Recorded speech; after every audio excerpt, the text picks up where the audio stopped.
अँक्लोजिंग spondylitis हा म्हणजे पहिलाच प्रश्न इथनं सुरू करू, की अँक्लोजिंग स्पॉन्डिलायटिस नेमकं काय आहे?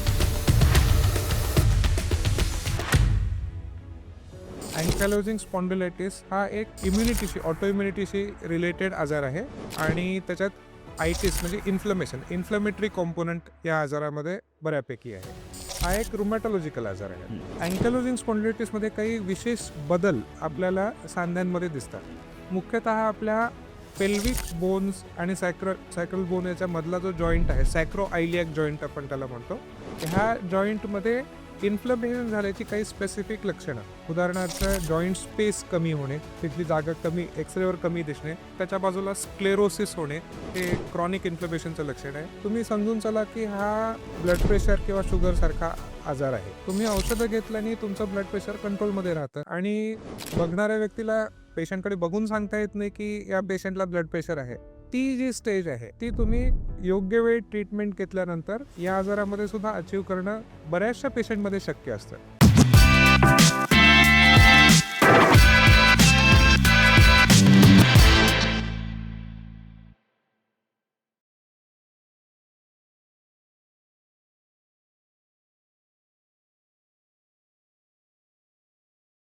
नमस्कार मित्रांनो, मी अमर अणे आणि तुमचं स्वागत आहे द अनस्क्रिप्टेडमध्ये. मित्रांनो, अँक्लोजिंग स्पॉन्डिलायटिस हा एक वातविकार आहे, रुमॅटिक डिसीज आहे.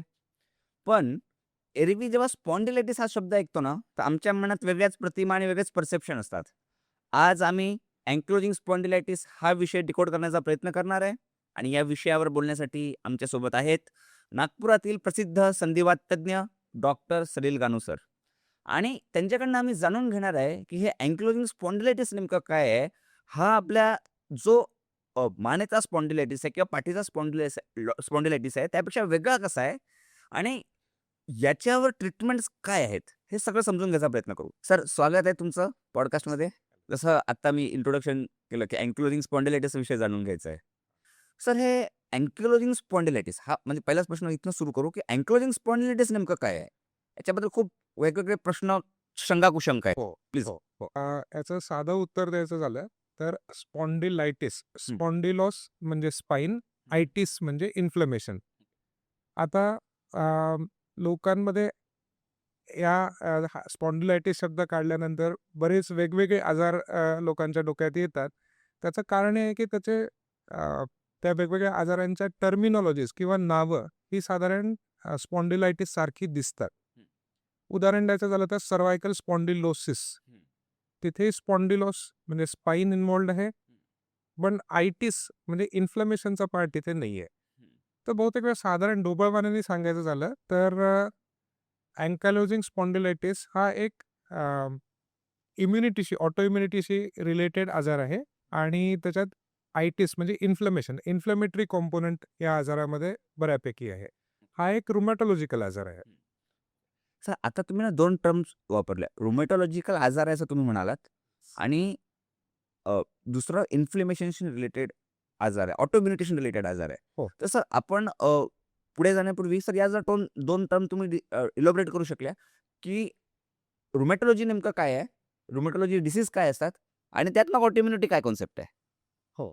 तर रुमॅटॉलॉजी ही एक मेडिसिनची ब्रँच आहे. मेडिसिनशी रिलेटेड आजारांची ब्रँच आहे, हं. जी मुख्यतः आपले सांधे याच्यात होणारे विकार हं. या प्रकारच्या आजारांशी डील करते.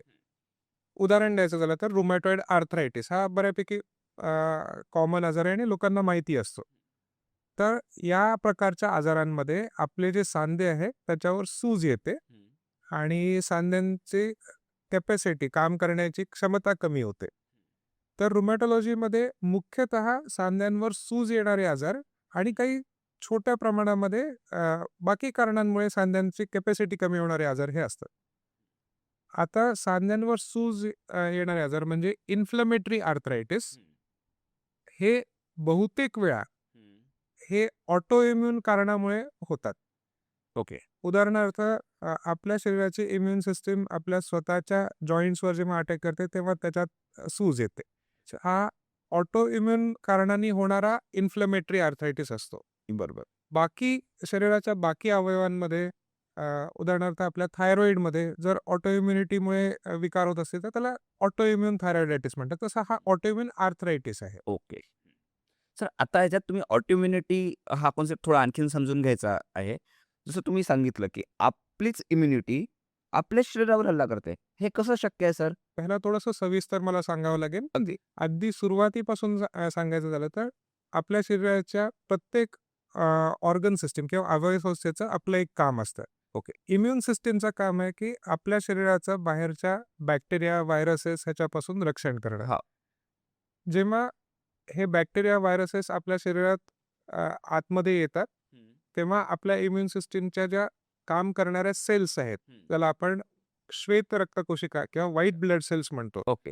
ते त्या ऑर्गन्समध्ये, त्या अवयवांमध्ये दाखल होतात, एंटर होतात आणि ते इन्फेक्शन नष्ट करण्यासाठी किंवा त्या बॅक्टेरिया, व्हायरसेसना मारण्यासाठी काही प्रकारचे प्रोटीन्स आणि त्याच्यासारखे पदार्थ सिक्रीट करतात. हं. ह्या प्रोटीन्सचा एक मोठा भाग ऑटो अँटीबॉडीजनी बनलेला असतो. अच्छा. या ऑटो अँटीबॉडीज आणि प्रोटीन्समुळे त्या टिश्यूमध्ये पाणी जमा होतं, तिथे लोकल टिश्यू डिस्ट्रक्शन होतं आणि त्याचबरोबर बॅक्टेरिया, व्हायरसेस ह्याची पण हानी होते. असं करून ते इन्फेक्शन तिथे अबॉर्ट होतं किंवा ते नष्ट होतं. बरोबर. ही नॉर्मल प्रोसेस आहे. नॉर्मल इन्फेक्शनच्या रिस्पॉन्समध्ये आपला बॉडी जेव्हा ही प्रोसेस करते तर त्याला इन्फ्लेमेटरी प्रोसेस असं आपण म्हणतो. ओके. Got it. तर ऑटो इम्युनिटीची मूळ संकल्पना अशी आहे की जेव्हा आपल्या शरीरामध्ये इन्फेक्शन नसताना सुद्धा ही प्रोसेस आपोआप होते, त्यावेळी त्याला ऑटो इम्युनिटी असं आपण म्हणतो. ओह! ह्याच्यात होतं काय की आपलं शरीर, आपल्या शरीराची इम्युन सिस्टीम जी नॉर्मली आपल्या शरीराच्या स्वतःच्या सेल्स आणि बाहेरच्या सेल्स, फॉरेन सेल्स ह्याच्यात फरक करू शकते. ती काही लोकांमध्ये हा फरक करू शकत नाही. अच्छा. तर आपल्या शरीराची इम्युन सिस्टीम स्वतःच्या सेल्सला फॉरेन सेल्स समजून त्याच्यावर हल्ला करायला सुरुवात करते. ही ऑटो इम्युन प्रोसेस आहे. आता हे का होतं? तर कुठल्याही सिस्टीमचं, शरीरातल्या कुठल्याही अवयव संस्थेचं काम हे आपल्या शरीरात असणाऱ्या प्रोटीन्सच्या प्रकारांवर ठरलेलं असतं. हे प्रोटीन्स आपल्या जेनेटिक कोडमध्ये ते कसे कुठले प्रोटीन्स असतील हे ठरतं. बरोबर. तर जेनेटिक व्हेरिएशन्स प्रत्येकाच्या शरीरामध्ये जीन्स या प्रोटीन्सना कोड करणारे हे वेगळे असतात. त्यातले काही पर्टिक्युलर जीन्स जर आपण इनहेरिट करत असू तर आपल्याला आपल्या शरीराच्या इम्युन सिस्टीमचा बिहेवियर बदलण्याची आणि ऑटो इम्युनिटी होण्याची शक्यता जास्त असते. अच्छा. ओके. Got it. सर मग असे कुठले जीन्स आहेत त्यांना काही नॉमेनक्लेचर किंवा नाव आहे त्यांना, की हे जीन आहेत, हे जीन जर गडबडले किंवा या गोष्टी जर त्या जीनमध्ये आढळल्या, तर ऑटोइम्युनिटी संदर्भातले विकार होऊ शकतात किंवा एएस सारखे विकार? एकत्र कलेक्टिव्ह नाव त्याला असं नाहीये. अच्छा. पण उदाहरण द्यायचं झालं त्याच्यात काही पर्टिक्युलर जीन्स आहेत जे इम्युन प्रोटीन्स कोड करतात.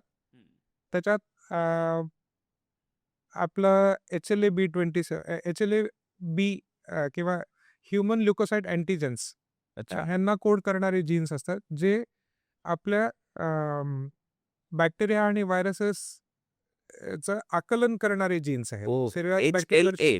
Human leukocyte antigen. ओके. हां. काही इम्युन सिस्टीमचे इफेक्टर प्रोटीन्स म्हणजे जे बॅक्टेरिया व्हायरसेसना मारण्यासाठी तयार केले जाणारे प्रोटीन्स असतात, त्यांना कोड करणारे जीन्स आहेत. उदाहरणार्थ इंटरल्युकिन्स, इंटरफेरॉन्स किंवा ऑटो अँटीबॉडीजचे कॉम्पोनंट्स ओके. यांना कोड करणारे जे जीन्स आहेत, त्याच्यात जर बिघाड झाला तर ऑटो इम्युनिटी व्हायची शक्यता असते. शक्यता असते. ओके. सर आता रुमॅटिक ही टर्म आपण समजून घेतली. हां. ऑटोइम्युनिटी ही टर्म समजून घेतली. हां. अँकिलोजिंग स्पॉन्डिलायटिस हा रुमॅटिक विकार आहे, म्हणजे वात विकार हां. आणि हा होतो ऑटोइम्युनिटीमुळे. येस. ठीक आहे. ज्याच्यासाठी रिस्पॉन्सिबल असतं काही जीन्स जे तुम्ही सांगितलं HLA-B20 HLA तुम्ही सांगितला. हां. आता हे समजून घ्यायचं आहे, की नेमकं काय होतं, की हा अँकिलोजिंग स्पॉन्डिलायटिस होतो? हां. हं. अजून मला थोडंसं त्याच्यात न्यूआन्सेस सांगायचे झाले तर ऑटो इम्युनिटीमध्ये सुद्धा auto inflammatory part auto inflammatory ही एक अजून वेगळी टर्म आहे. अच्छा. प्रेक्षकांना किंवा बघणाऱ्या लोकांना किंवा पेशंटसाठी हे इतकं मॅटर करत नाही, पण हां. ह्याची टेक्निकल टर्म हे ऑटो इन्फ्लेमेटरी आजार अशी आहे. ऑटो अच्छा. इम्युनपेक्षा पण ओके. ऑटो ऑटो इन्फ्लेमेटरी आजार. हां. ओके. तर गॉट इट. ह्याच्यात आपल्याला कुठल्याही स्पेसिफिक अँटीबॉडीज दिसत नाही हं. किंवा अ, त्याच्याशी रिलेटेड स्पेसिफिक सेल्स दिसत नाहीत. हे खूप न्यूअन्स टर्म आहे. म्हणजे असं म्हणू शकतो आपण, की अ, त्याचे एव्हिडन्सेस तिथे जे रक्तामध्ये असायला पाहिजे तसे नसतात, असं आपण म्हणू शकतो? हां, एव्हिडन्सेस त्याच्यामध्ये दिसत नाही. हां. तर हा जो आजार आहे ऑटो इन्फ्लेमेटरी सिंड्रोम त्याच्या अँकायलोजिंग स्पॉन्डिलायटिसमध्ये होणारा ऑटो इन्फ्लेमेटरी सिंड्रोम जो आहे, तो कसा होतो ह्याच्यात 2-3 वेगवेगळ्या थिअरीज आहेत. अच्छा. हां, त्याचे खूप डिटेल्स मी सांगत नाही. हां. पण अगदी थोडक्यात सांगायचं झालं हं. तर अ, या प्रकारच्या आजारांमध्ये हं. मुख्यतः हं. आपल्या शरीरातल्या इम्युन सिस्टमच्या सेल्स कुठल्याही स्पेसिफिक अँटीबॉडीज किंवा स्पेसिफिक टार्गेट नसताना हं. आपल्या शरीराच्या काही ठराविक जॉइंट्समध्ये इन्फ्लमेशन सुरू करतात. ओके. तर हे इन्फ्लमेशन अँकायलोजिंग स्पॉन्डिलायटिस आजारामध्ये हं. स्पॉन्डिलॉस म्हणजे स्पाइन स्वाईन.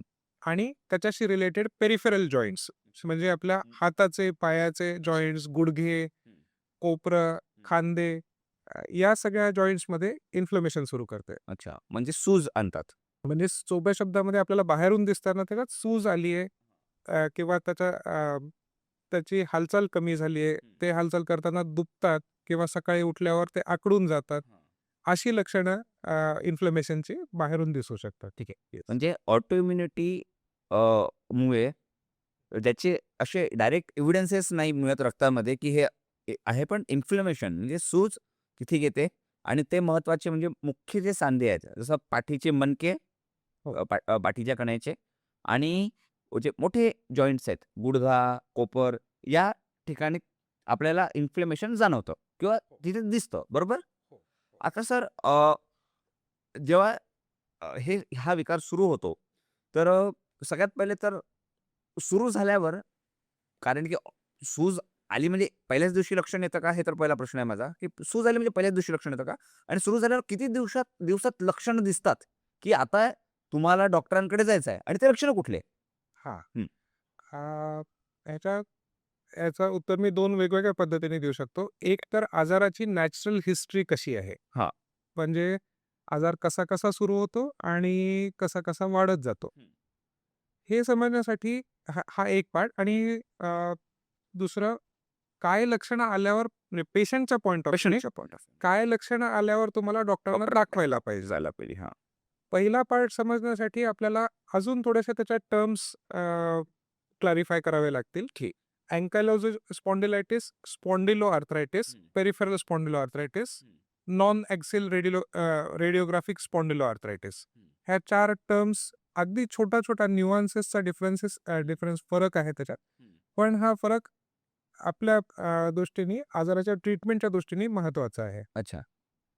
स्पॉन्डिलो आर्थरायटिस ही एक ब्रॉड कॅटेगरी आहे. ह्याच्यात अँकायलोजिंग स्पॉन्डिलायटिस, नॉन रेडिओग्राफिक स्पॉन्डिलो आर्थरायटिस आणि पेरिफेरल स्पॉन्डिलो हे 3 फिनोटाइपिक आजार आपल्याला दिसतात. हं. अँकायलोजिंग स्पॉन्डिलायटिसमध्ये मुख्यतः आपल्या पाठीचे मणके आणि त्याच्याशी असोसिएटेड रूट जॉइंट्स म्हणजे आपले खांदे आणि आपल्या कमरेचे जॉइंट्स हे प्राधान्याने इन्व्हॉल्व होतात.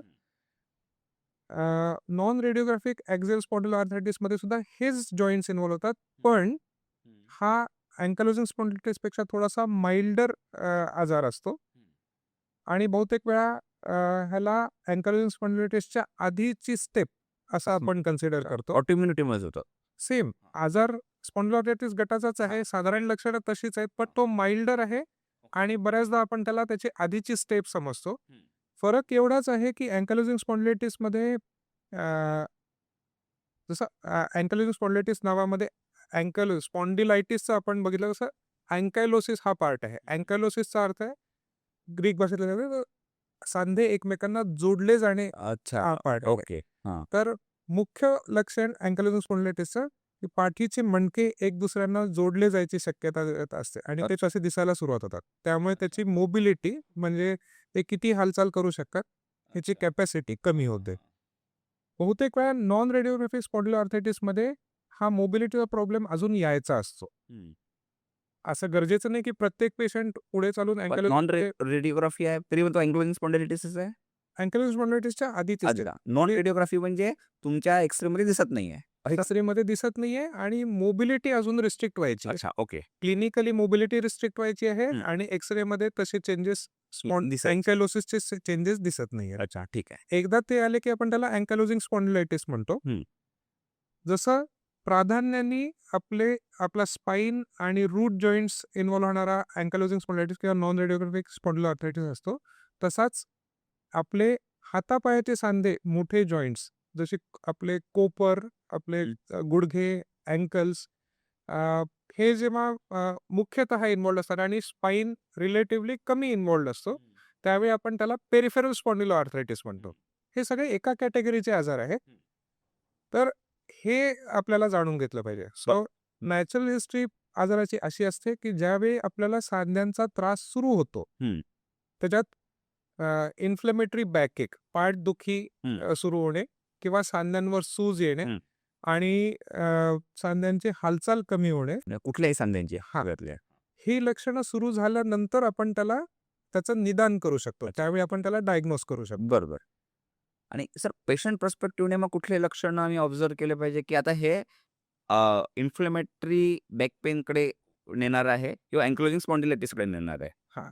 तर सगळ्यात महत्त्वाचं लक्षण याचं जे आहे, ते इन्फ्लेमेटरी बॅकएक हे आहे. हां. आता इन्फ्लेमेटरी बॅकएक ही टेक्निकल टर्म झाली. पण पेशंटच्या दृष्टीने काही गोष्टी तुम्ही ऑब्झर्व्ह केल्या, तर ते इन्फ्लेमेटरी बॅकएक असायची शक्यता जास्त असते. बॅकएक, पाठ दुखणं. पाठ दुखण्यामध्ये हे जर वयाच्या 40व्या वर्षाच्या आधी सुरू झालं असेल, हे इन्सिडियस ऑन्सेट म्हणजे हळू वाढत जाणारं पाठदुखीचा प्रॉब्लेम असेल. ह्याचा ड्युरेशन, ह्याची वेळ साधारण 3 महिन्यापेक्षा जास्त प्रोलॉंग होत असेल. म्हणजे थोडक्यामध्ये जर अगदी 1-2 दिवसाचं दुखणं असेल, तर ते अँकायलोजिंग स्पॉन्डिलायटिसमुळे असायची शक्यता फार कमी असते. किंवा काही आणखीन विशिष्ट स्पेसिफिक गोष्टी म्हणजे तुम्हाला सकाळी पहाटे हा त्रास जास्त होत असेल, त्यात अजून एक टर्म आहे अल्टरनेटिंग बटक पेन. अच्छा. हे होत असेल, तर हे इन्फ्लेमेटरी बॅकएक असायची शक्यता ही खूप स्ट्रॉंग असते. अँकायलोजिंग स्पॉन्डिलायटिसमध्ये जवळपास 90% लोकांना इन्फ्लेमेटरी बॅकएक होतो. स्पॉन्डिलोआर्थरायटिस ओव्हरऑल तुम्ही बघाल तर साधारण 50 ते 60% लोकांना हा प्रॉब्लेम होतो. आणि याशिवाय इन्फ्लेमेटरी बॅकएक शिवाय पेरिफेरल आर्थरायटिस आणि एक्स्ट्रा आर्टिक्युलर फीचर्स सांध्यांच्या बाहेरची लक्षणं ही सुद्धा लोकांना होतात. इन्फ्लेमेटरी बॅकएकची स्पेसिफिसिटी हे बाकी लक्षणं जर त्याच्याबरोबर असतील तर साधारण 70 ते 80% आहे. ओ. म्हणजे जर ही बाकी फीचर्स तुम्हाला दिसत असतील हां. आणि इन्फ्लेमेटरी बॅकएक असेल 70 ते 80% तर चान्सेस आहे की एएस हे असेल. अँकायलोजिंग स्पॉन्डिलायटिस असायची शक्यता आहे. हो.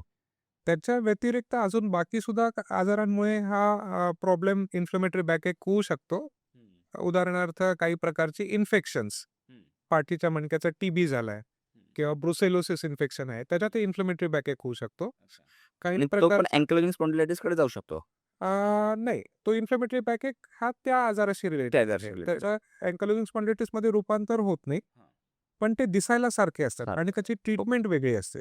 ओके. गॉट. काही प्रकारच्या मॅलिग्नन्सीज ते सुद्धा हे करू शकतात. हं. त्यामुळे आपल्याला इन्फ्लेमेटरी बॅकएक असेल तर ह्यापैकी कुठलीही एक गोष्ट असू शकते आणि ह्याचं पुढचं डायग्नोसिस करण्याचं काम तुम्ही तुमच्या डॉक्टरांवर सोडलेलं बरं. बरोबर. कारण ह्याचे आणखीन न्यूअन्सेस समजल्याने भीती वाढण्याची शक्यता ही जास्त आहे. यावेळी तुम्हाला प्रोफेशनल हेल्प परफेक्ट. मदत करते. सर आता तुम्ही जसं डॉक्टरांकडे जावं म्हणजे स्पेशल रुमॅटॉलॉजिस्टकडे जावं असं होमिक्स. आता काही तुम्ही फिजिकल एक्झामिनेशन करताय जसं आता तुम्ही सांगितलं सगळं बघतायत. पण याच्याशिवाय काही ब्लड टेस्ट असतात का? किंवा याच्याशिवाय काही लॅब टेस्ट असतात का, की जे कन्फर्मेशन सांगतात की आता हा अँक्लोजिंग स्पॉन्डिलायटिस आहे? हां. सुदैवाने तिथे काही टेस्ट आहेत ज्या अँकायलोजिंग स्पॉन्डिलायटिस होण्याची शक्यता वाढवतात. हं. पण या टेस्ट ह्या कन्फर्मेटरी नाही आहेत. कन्फर्मेटरी म्हणजे ही टेस्ट आहे म्हणजे आपल्याला अँकायलोजिंग स्पॉन्डिलायटिस आहे असं ठामपणे असंही सांगता नाही. येत नाही. आणि ही टेस्ट नाहीये म्हणजे अँकायलोजिंग स्पॉन्डिलायटिस नाहीये असंही सांगता येत नाही. पण ती जर टेस्ट करेक्ट कॉन्टेक्स्टमध्ये अवेलेबल असेल तर साधारण 90% केसेसमध्ये मी HLA-B27 या टेस्टबद्दल बोलतोय. HLA-B27 मी जसं मगाशी म्हटलं ह्युमन ल्युकोसाइट अँटिजेन. हे अँटिजेन प्रेझेंट करणारे प्रोटीन्स कोड करणारे जीन्स आहेत. ह्याच्यात वेगवेगळे व्हेरियंट्स असतात. तर त्यातला B27 जो व्हेरियंट आहे, हा जर लोकांमध्ये असेल, स्पेशली जर अँकायलोजिंग स्पॉन्डिलायटिस सारखी क्लिनिकल लक्षणं पेशंटला असतील आणि ही टेस्ट प्रेझेंट असेल, तर ते साधारण 90% लोकांमध्ये अँक्लोजिंग हे स्पॉन्डिलायटिस टेस्ट असतं. पॉझिटिव्ह येते. हो. म्हणजे असं म्हणू शकतो, की ज्यांना जे आता तुम्ही काही वेळाआधी सांगितलेले फिजिकल लक्षणं, शारीरिक लक्षणं आणि ही टेस्ट ही जर पॉझिटिव्ह असेल, तर या दोघांचा संयोग करून रुमॅटॉलॉजिस्ट असं एक कन्फर्मेटरी आपण शब्द योग्य आहे का इथे ते सांगा? हे कन्फर्मेशन देऊ शकतात, की नाही आता हा अँक्लोजिंग स्पॉन्डिलायटिस आहे. हो. क्लिनिकल डायग्नोसिस आणि आणि सपोर्टेड बाय टेस्ट हां. असं आम्ही त्याला म्हणतो. हां. म्हणजे डायग्नोसिस हे नेहमी क्लिनिकल असतं, पण हां. ही टेस्ट असेल तर आमचा कॉन्फिडन्स डायग्नोसिस करेक्ट आहे हे सांगण्याचा वाढत जातो. अच्छा, ओके. आता सर आपण डायग्नोसिस हा समजून घ्यायचा प्रयत्न केला. एक्स-रे आणि सोनोग्राफी पण असतात का सर याच्यात काही? की ज्या म्हणजे तुम्हाला या सगळ्या गोष्टींमध्ये कन्फर्मेशन कळतं? हो. जसं मी आधीच्या प्रश्नात सांगताना हे केलं होतं, हं. की अँकायलोजिंग स्पॉन्डिलायटिसमध्ये काही विशेष अ, बदल आपल्याला सांध्यांमध्ये दिसतात. हं. मुख्यतः आपल्या पेल्विक बोन्स आणि सॅक्रल बोन याच्या मधला जो जॉइंट आहे, सॅक्रोआयलियाक जॉइंट आपण त्याला म्हणतो. हं. ह्या जॉइंटमध्ये इन्फ्लमेशन झाल्याची काही स्पेसिफिक लक्षणं. उदाहरणार्थ जॉइंट स्पेस कमी होणे, हं. अ, तिथली जागा कमी एक्स-रेवर कमी दिसणे, त्याच्या बाजूला स्क्लेरोसिस होणे, हे क्रॉनिक इन्फ्लमेशनचं लक्षण आहे. इरोजन्स होणे, म्हणजे त्याचा सरफेस जो आहे तो वेडावाकडा होणे. कारण वारंवार तिथे जर इन्फ्लेमेटरी प्रोसेस झाली तर टिश्यू डिस्ट्रक्शन होऊन ते इरोजन्स आपल्याला दिसतात. हं. ही लक्षणं आपल्याला एक्स-रेवर दिसू शकतात. अच्छा. MRIवर ज्या सांध्यांमध्ये सॅक्रोइलियाक जॉइंटमध्ये इन्फ्लमेशन आहे, त्याच्या बाजूच्या बोन्समध्ये पण ते इन्फ्लमेशन झालेलं आपल्याला दिसतं. म्हणजे बोन मॅरो इडिमा म्हणतात अच्छा. किंवा काही आणखीन स्पेसिफिक टर्म आहे फॅटी चेंजेस म्हणतात त्याला. अच्छा. ते आपल्याला MRIवर दिसू शकतात. आणि मगाशी तुम्ही जे सांगितलं, की सांध्या सांध्यांना जुळतात आणि एक आकडा येतो. हां. तर तो सुद्धा याच्यात दिसतो? तर अँकायलोजिंग स्पॉन्डिलायटिसमध्ये मुख्यतः अँकायलोजिंग स्पॉन्डिलायटिसमध्ये हा बदल आपल्याला एक्स-रेजवर दिसू शकतो. सॅक्रोइलियाक जॉइंटमध्ये हा सगळ्यात कॉमन आहे. पण आपल्या पाठीच्या मणक्यांमध्ये सुद्धा हा प्रॉब्लेम आपल्याला एक्स-रेजवर दिसू शकतो. जेव्हा सगळे मणके पाठीचे एक मणके एक दुसऱ्यांना जोडले जातात, त्याला आपण बांबू स्पाईन असं म्हणतो. हे क्लिनिकली सुद्धा आपल्याला दिसतं. पाठीत पेशंटला पाठ वळवता येत नाही, हालचाल कमी होते आणि त्याचबरोबर आपल्याला एक्स-रेजवर बांबूसारखा स्ट्रक्चर दिसायला सुरुवात होते. तर ओह! वेगवेगळे 32 जे आपले पाठीचे मणके आहेत, ते एकमेकाला जोडून ते एकच बोन असल्यासारखं बिहेव अच्छा. करायला सुरुवात करतात. बरोबर. म्हणून त्यांची हालचाल रिस्ट्रिक्ट होऊन जाते. रिस्ट्रिक्ट होऊन जाते. परफेक्ट. सर आता आपण डायग्नोसिस समजलं. म्हणजे सगळ्यात पहिले क्लिनिकली त्यानंतर ह्या सगळ्या गोष्टींनी आपण डायग्नोसिस फायनल केलं. अँक्लोजिंग स्पॉन्डिलायटिस आहे. आता एक याच्यातले प्रश्न येतात. मी एका अभ्यासात असं वाचलं होतं, की पुरुषांमध्ये याचं प्रमाण जास्त आहे पहिलं. तर हे खरं आहे का? हे पहिले जाणून घ्यायचं आहे. हां. तर याच्यासाठी पॉप्युलेशन बेस्ड स्टडीज असतात, ज्याच्या बेसिसवर हा आजार कोणाला जास्त व्हायची शक्यता आहे हे सांगितलं जातं. तर ह्याचं टिपिकल डिस्क्रिप्शन आहे, की 40व्या वर्षाच्या आधी हा सुरू होतो. हं. हा पुरुषांमध्ये जुन्या स्टडीजनुसार 9:1 हं. रेशोमध्ये जास्त कॉमन आहे. पण आता नवीन स्टडीजमध्ये स्पॉन्डिलोआर्थरायटिस हा 2 to 3:1 या रेशोत जास्त कॉमन आहे. 2 पट जास्त कॉमन आहे मेल्समध्ये पहिले 9 पट होता. आता 2 पटपर्यंत आला. हो. म्हणजे महिलांमध्ये सुद्धा ह्याचा याचं फरक असा म्हणजे त्याचं कारण असं आहे, की महिलांमधला अँकायलोजिंग स्पॉन्डिलायटिस किंवा इन जनरल स्पॉन्डिलोआर्थरायटिस हा याचं बिहेवियर वेगळं आहे. अच्छा. महिलांमध्ये हा आजार लवकर सुरू होतो, अगदी स्लोली वाढतो. याचे रेडिओग्राफिक चेंजेस 2 ते 3 डिकेड्स उशिरा दिसतात, म्हणून याचं डायग्नोसिस उशिरा होतं. म्हणजे जेव्हा महिला म्हणतात, की माझी पाठ दुखते, माझी कंबर दुखते, तेव्हा अ, बऱ्याचदा असं होतं, की लोकं त्याला इग्नोर करतात. कारण बाकी काहीच लक्षणं दिसत नाहीयेत आणि रोजच म्हणतात, तर ते काही खरं असायची शक्यता लोकांना कमी वाटते.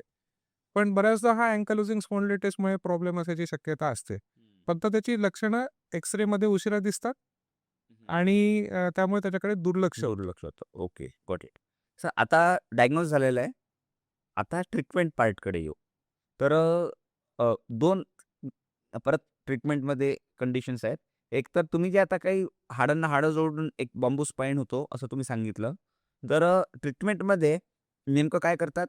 ऑटोइम्युनिटेशन रिलेटेड आणि हा जो बांबू स्पाईन आहे, याला कमी करण्यासाठी किंवा याला रिव्हर्स करण्यासाठी काय ट्रीटमेंट आहे? हां. तर ट्रीटमेंटचा पार्ट हा एक खूप छोटा पार्ट त्याचा आहे. हां. मॅनेजमेंट ऑफ अ डिसीज हा अजून ब्रॉडर पार्ट अच्छा. आहे. तर मॅनेजमेंटमध्ये ट्रीटमेंटशिवाय म्हणजे फार्माकॉलॉजिकल ट्रीटमेंटशिवाय सुद्धा बऱ्याचशा गोष्टी आणखीन येतात. तर मला असं वाटतं, की बाकी पार्ट या आजारामध्ये तितकाच महत्त्वाचा आहे, जेवढी औषधं ह्याच्यासाठी महत्त्वाची आहेत. सर, जसे तुम्ही मॅनेजमेंट हा शब्द वापरला, म्हणजे असं तर नाही आहे, की हा विकार बरा होत नाही? असा की होऊ शकतो हा विकार बरा?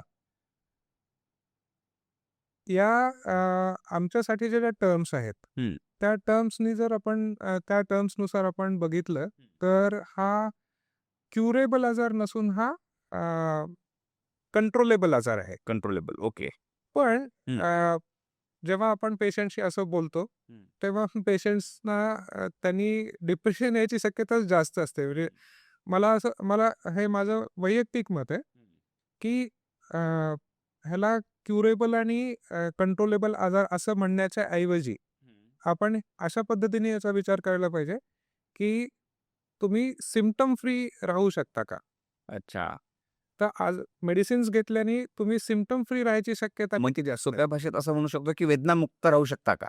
हां, वेदना आणि बाकी सिम्प्टम्स आणि सुद्धा म्हणजे हां. तुमची कामं तुम्ही व्यवस्थित हां, करू म्हणजे शकता. गुणवत्ता जी आहे जीवनाची, हां, ती ती चांगली असावी. वाढायला पाहिजे. हां. हो.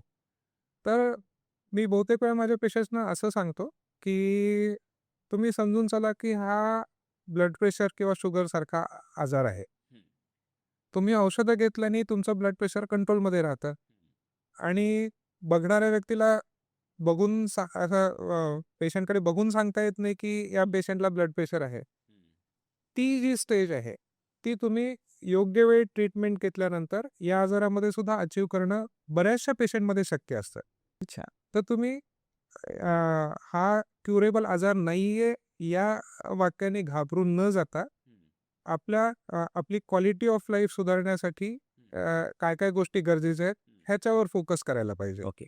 सर मग दोन्ही ह्याच्यात आपण डिस्कस करू, की काय औषधं आहेत मग याला मॅनेज करण्यासाठी किंवा कंट्रोल हा शब्द योग्य राहील का इथे? हां. हां. हो. म्हणजे विकाराची जी ॲक्टिव्हिटी आहे, ती पूर्ण नियंत्रणात ठेवण्यासाठी, आपल्या काबूमध्ये ठेवण्यासाठी काय औषधं असतात, त्याच्याबद्दल थोडं सांगू शकाल? हो. तर औषधांमध्ये औषधांचा मुख्य उद्देश हा आपल्या सांध्यांमधली सूज कमी करणं हा बहुतेक वेळा असतो. मेजॉरिटी याच्यात. तर त्यासाठी आपल्याला डिसीज मॉडिफाइंग अँटी रुमॅटिक ड्रग्स हं. या कॅटेगरीची औषधं वापरावी लागतात. ह्याच्यातही आपल्याला कन्व्हेन्शनल सिंथेटिक डीमार्ट्स, सीएस-डीमार्ट्स उदाहरणार्थ मिथोट्रिक्सेट, सल्फासेलेझिन यासारखी औषधं उपयुक्त ठरतात. आता कोणत्या कंडिशनसाठी कुठली औषधं आहेत हे तर तुमची कंडिशन बघून तुमचे डॉक्टर्स डिसाईड करतात. बरोबर. त्याच्या खोलात मी जात नाही कारण ते इंडिव्हिज्युअलाइज हे आहे. बरोबर. याच्याशिवाय बायोलॉजिक डीमार्ट्स हं. उदाहरणार्थ TNF अल्फा इनिबिटर्स किंवा स्मॉल मॉलिक्युल्स जॅकस्टॅट इनिबिटर्स ह्यासारखी औषधं सुद्धा सांध्यांमधलं इन्फ्लमेशन कमी करण्यासाठी गरजेची असतात. गरजेचं आहे. बरोबर. अ, आजाराच्या ट्रीटमेंटमध्ये आपल्याला नेहमी याची मॅनेजमेंट ही होलिस्टिकली करावी लागते. कारण इन्फ्लमेशन कमी होणं हे पेशंटच्या दृष्टीने तो किती मॅटर करतो हा हं. इंडिव्हिज्युअल पेशंटचा प्रश्न आहे. म्हणजे काही लोकांना सांधे दुखायचा प्रॉब्लेम जास्ती असतो. काही लोकांना सांध्यांचा स्टिफनेस याचा प्रॉब्लेम जास्ती असतो. काही लोकांना आपलं काम व्यवस्थित करता येत नाही हा त्यांचा मुख्य कन्सर्न असतो. काही लोकांना थकवा खूप येतो, फटीग खूप येतो. तर आपल्याला ह्याला वेगवेगळ्या डोमेन्स नुसार असेस करायला पाहिजे आणि मॅनेज करायला पाहिजे. Got it. उदाहरण द्यायचं झालं तर एखाद्या पेशंटला समजा जर थकवा याचा प्रॉब्लेम खूप आहे किंवा एखाद्या पेशंटची मोबिलिटी कमी झाली, त्याच्या सांध्यांची हालचाल कमी झाली, तर आपल्याला ती हालचाल वाढवण्यासाठी काय काय गोष्टी करता येतील ह्याच्यावर फोकस करायला पाहिजे. अच्छा. थकवा येण्याची च्या व्यतिरिक्त बाकी काय काय कारण आहेत ती आपल्याला बघायला पाहिजे. हं. त्याला ॲड्रेस करायला पाहिजे. उदाहरणार्थ ॲडिक्वेट रेस्ट पेशंटला घ्यायला पाहिजे. मोबिलिटी वाढवण्यासाठी पाठीचे व्यायाम पेशंटना हाताचे किंवा पाठीचे व्यायाम ज्याही सांध्यांमध्ये मोबिलिटी कमी आहे, त्याचे व्यायाम पेशंट्सना करायला पाहिजे. एक खूप महत्त्वाची गोष्ट जे मॉडिफायबल रिस्क फॅक्टर्स आहेत, म्हणजे हं. ज्या गोष्टींनी हा आजार होतो. तसं तर जवळपास 90% कारण आजार होण्याचं हे आपल्या जीन्समधले बदल हा असतो. बरोबर. पण 10% एन्व्हायर्नमेंटल फॅक्टर्स याला अफेक्ट करतात. अच्छा. सगळ्यात महत्त्वाचा मॉडिफायबल रिस्क फॅक्टर आहे हा स्मोकिंग. हो. तर स्मोकिंग एक कोणी जर करत असेल, तर स्मोकिंगमुळे हा आजार होण्याची शक्यता सुद्धा वाढते आणि स्मोकिंग चालू असताना असा आजाराच्या ट्रीटमेंटचा इफेक्टिव्हनेस कमी व्हायची पण शक्यता ह्याच्यात खूप जास्त असते. हो. तर ॲब्सोल्यूट स्मोकिंग सिझेशन हे तितकंच महत्त्वाचं आहे जेवढे मेडिसिन्स आपण देतो. तर असं आपल्याला वेगवेगळ्या डोमेन्सनुसार याची ट्रीटमेंट करावी लागते. एक रिअल एक्झाम्पल मी बघितलं त्यामुळे ते सांगतोय, की मी एक पेशंट होते. त्यांना अँक्लोजिंग स्पॉन्डिलायटिस होता आणि अगदी अर्लीच डायग्नोज झाला होता. म्हणजे माझ्या एका रिलेटिव्हमधलेच होते आणि त्यांना ना ते ॲडेलिप्का नावाचं एक इंजेक्शन दिलं होतं. ते घेतलं आणि 3 दिवसात त्यांना बरं वाटायला लागलं. जे पेन त्यांना मागच्या 3-4 महिन्यांपासून होतं खूप. हे काय होतं नेमकं औषध या सगळ्या ह्याच्यामध्ये आणि याच्याने नेमकं काय झालं त्याच्यात? की 3 दिवसात त्यांना बरं वाटायला लागलं? आता हे तर तुम्ही म्हणता हे ब्रँड नेम आहे. हां, पण हा जो हे जे औषध आहे हां. त्याला म्हणतात ॲडलीमुमाब. ओके. ॲडलीमुमाब हे बऱ्याच वेगवेगळ्या ब्रँड्स, वेगवेगळ्या कंपन्यांचं असतं. हां, हां. पण मूळ हे जे औषध आहे, हे मी आता जे सांगत होतो बायोलॉजिक डी-मार्ट्स हां. त्यातलं सुद्धा TNF अल्फा इन्हिबिटर. कारण की ना, मी मी विटनेस आहे त्या याचा, की त्यांना त्यांच्या डॉक्टरांनी सांगितलं, की हे औषध घ्यायचं आहे. एक काहीतरी टेस्ट वगैरे सांगितली. ती टेस्ट झाली आणि त्याच्यानंतर मग त्यांना ते औषध इंजेक्शनद्वारे दिलं आणि 3 दिवसात बरं वाटायला लागलं. म्हणजे 6 महिन्याचं पेन 3 दिवसात बरं कसं झालं? हो. तर हे ही जी नवीन औषधं आहेत, ही हां, खूप इफेक्टिव्ह औषधं आहेत आणि ही पटकन काम करणारी औषधं आहेत. तर हे असं होतं हे जे ॲडलीमुमाब औषध आहे, हां. हे TNF अल्फा इन्हिबिटर नावाच्या गटाचं औषध आहे. ओके. तर आपल्या शरीरातलं इन्फ्लमेशन प्रोपोगेट करणाऱ्या, वाढवणारा एक TNF अल्फा नावाचं मॉलिक्यूल प्रत्येकाच्या शरीरामध्ये असतं. ज्या शरीरात इन्फ्लेमेटरी प्रोसेस होत असते. हं. त्याचा ते मास्टर रेग्युलेटर असं आपण त्याला म्हणतो. तर अच्छा. या मास्टर रेग्युलेटरला त्वरित कंट्रोलमध्ये आणणं, शरीरातली त्याची ब्लडमधली त्याची पातळी कमी करणं, हं, हं, हं. हे पटकन करण्यासाठी या प्रकारचं औषध ॲडलीमुमाब किंवा तत्सम बाकी TNF अल्फा त्याच्यात हं. बरेच आणखीन असतात. गोलीमुमाब, इटानर्सेप. कारण की ते औषध महाग होतं फार. हां, असं हां. हे पण औषधं हां, महाग आहेत, हां, पण त्याची इफेक्टिव्हिटी खूप चांगली आहे. हां. आता जेव्हा आपण अशा टाईपची औषधं देतो, हां. तेव्हा त्याचा औषधं देण्याचा निर्णय घेण्याच्या पूर्वी आपल्याला तुमचे डॉक्टर हे सार्वभौम त्याच्याबद्दल विचार करतात. म्हणजे फक्त आजार हे औषध किती इफेक्टिव्ह आहे हा पार्ट नाही, हं. तर औषधाची कॉस्ट इफेक्टिव्हनेस किती आहे? हं. औषधामुळे काही साइड इफेक्ट होऊ शकतात का? अच्छा. कोणत्या पर्टिक्युलर पेशंट्समध्ये हे औषध देता येत नाही का? उदाहरण झालं तर कोणाला हार्ट फेल्युअर असेल, हां. तर हार्ट फेल्युअरमध्ये तुम्ही TNF अल्फा इन्हिबिटर्स द्यायचा टाळता. हां.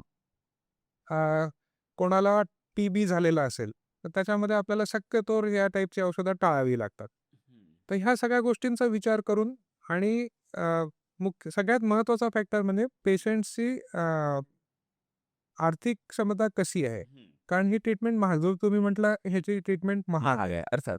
तर अ, ही औषधं आपल्याला किती दिवस द्यायची ह्याचा प्लॅन बनवून आणि पेशंटला ते अफोर्ड होतं की नाही ह्या सगळ्या गोष्टींचा विचार करून आपल्याला याचा निर्णय घ्यायचा असतो. डॉक्टर युजुअली ह्या सगळ्या गोष्टींचा विचार करतात. सगळ्यात सेफ, सगळ्यात इफेक्टिव्ह आणि सगळ्यात कॉस्ट इफेक्टिव्ह ह्या 3 कॅटेगरीमध्ये बसणारं औषध आपण युजुअली पेशंटना देतो. Great, great. तर याला जोडून दुसरा प्रश्न होता, की मग त्यांनी त्या एएसच्या अँक्लोजिंग स्पॉन्डिलिटिसच्या त्या पेशंटना सांगितलं, की ठीक आहे औषधाने कमी झालं, पण व्यायाम जर नाही केला तर परत येईल. बरोबर. हे कसं काय? म्हणजे औषधाने कमी झाल्यावर व्यायाम नाही केला तर परत येईल असं कसं काय होतं अँक्लोजिंग स्पॉन्डिलायटिस? तर मी जसं म्हटलं ना, की इन्फ्लमेशन कमी करणं हा आजाराच्या कंट्रोलचा एक ॲस्पेक्ट आहे. पण ह्याच्यात जे अँकायलोसिस होतं म्हणजे हाडं एक दुसऱ्याला जोडले जाणे ची जी प्रोसेस असते, त्याला इन्फ्लमेशनच्या शिवाय इमोबिलायझेशन किंवा लॉस ऑफ मोबिलिटी हा सुद्धा एक रिस्क फॅक्टर त्याच्यात असतो.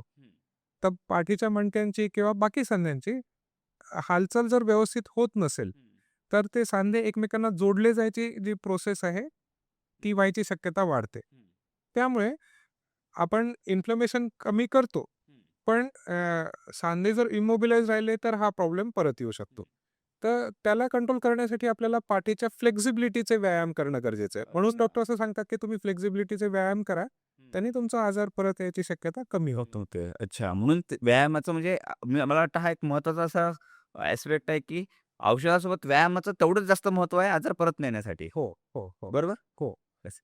ग्रेट. तर आता शेवटच्या टप्प्यात आहे आपण. म्हणजे अ, एक जर सार म्हणायचं झालं तर आपण विकार समजून घेतला. तो का होतो? काय त्याचे टेक्निकॅलिटीज आहेत ते समजून घेतल्या.